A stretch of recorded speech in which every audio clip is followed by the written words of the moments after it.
আসসালামু আলাইকুম সুপ্রিয় দর্শক, ইসলামী চ্যানেলে আপনাদের সবাইকে স্বাগতম। হ্যাঁ, শুরুতেই বলছি ভিডিওটিতে লাইক দিয়ে চ্যানেলটি সাবস্ক্রাইব করে সম্পূর্ণ ভিডিওটি দেখতে থাকুন। আজকে আমরা জানব মিরাজ সম্পর্কে। মিরাজ অর্থ উদাহরণ। যেহেতু হজরত সাল্লাল্লাহু আলাইহি সাল্লাম এর মহাকাশ ভ্রমণ সম্পর্কে এই শব্দটি ব্যবহার করেছেন, এজন্যে তার এই ভ্রমণকে মিরাজ বলা হয়। এর অপর নাম হচ্ছে ইসরা, অর্থাৎ রাতের পর রাত ভ্রমণ করা। এই ভ্রমণ যেহেতু রাতের পর রাত অব্যাহত ছিল, সেজন্য একে ইসরাও বলা হয়। একদিন সকালবেলা হজরত সাল্লাল্লাহু আলাইহি সাল্লাম প্রকাশ করেন, গত রাতে আমার প্রভু আমায় অত্যন্ত সম্মানিত করেন। আমি শুয়ে বিশ্রাম করছিলাম, এমন সময় জিব্রাইল এসে আমাকে জাগিয়ে কাবা মসজিদে নিয়ে যান। সেখানে তিনি আমার বক্ষ বিদীর্ণ করেন এবং তা জমজমের কাবার মধ্যকার পবিত্র কুয়া পানি দ্বারা ধুয়ে ফেলেন। অতঃপর তাকে ঈমান ও হিকমত দ্বারা পূর্ণ করে বিদীর্ণ স্থান পূর্বের ন্যায় জুড়ে দেন।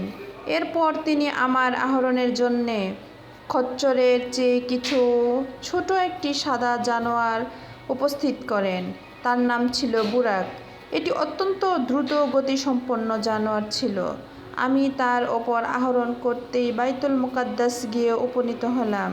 এখানে বুরাকটি মসজিদে আকসার দরজায় সাথে বেঁধে রেখে আমি মসজিদের মধ্যে প্রবেশ করে 2 রাকাত নামাজ পড়লাম। সুবহানাল্লাহ। এই সময় জিব্রাইল আমার সামনে 2টি পেয়ালা উপস্থিত করলেন। তার একটিতে শরাব এবং অপরটিতে ছিল দুধ। আমি দুধের পেয়ালাটি গ্রহণ করে শরাবটি ফেরত দিলাম। এতে দেখে জিব্রাইল বললেন, আপনি দুধের পেয়ালাটি গ্রহণ করে স্বভাব ধর্মকেই অবলম্বন করেছেন। এরপর মহাকাশ ভ্রমণ করা শুরু হলো। আমরা যখন প্রথম আকাশে পর্যন্ত পৌঁছলাম, তখন জিব্রাইল পাহারাদার ফেরেশতাকে দরজা খুলে দিতে বললেন। সে জিজ্ঞেস করল, তোমার সাথে কে আছেন? জিব্রাইল বললেন, মুহাম্মদ সাল্লাল্লাহু আলাইহি ওয়াসাল্লাম। ফেরেশতা আবার জিজ্ঞেস করলো, একে কি ডাকা হয়েছে? জিব্রাইল বললেন, হ্যাঁ, ডাকা হয়েছে।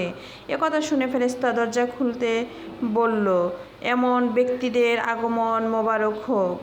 আমরা ভেতরে ঢুকতেই হজরত আদম আলাইহিস সালামের সঙ্গে সাক্ষাৎ হলো। জিব্রাইল আলাইহিস সালাম আমায় বললেন, ইনি আপনার পিতা আদম, আপনি একে সালাম করুন, হে নেকপুত্র এবং সত্যবাদী নবী। এরপর দ্বিতীয় আকাশে পৌঁছলাম এবং প্রথম আকাশের ন্যায় সওয়াল জবাবের পর দরজা খুলে দেওয়া হলো।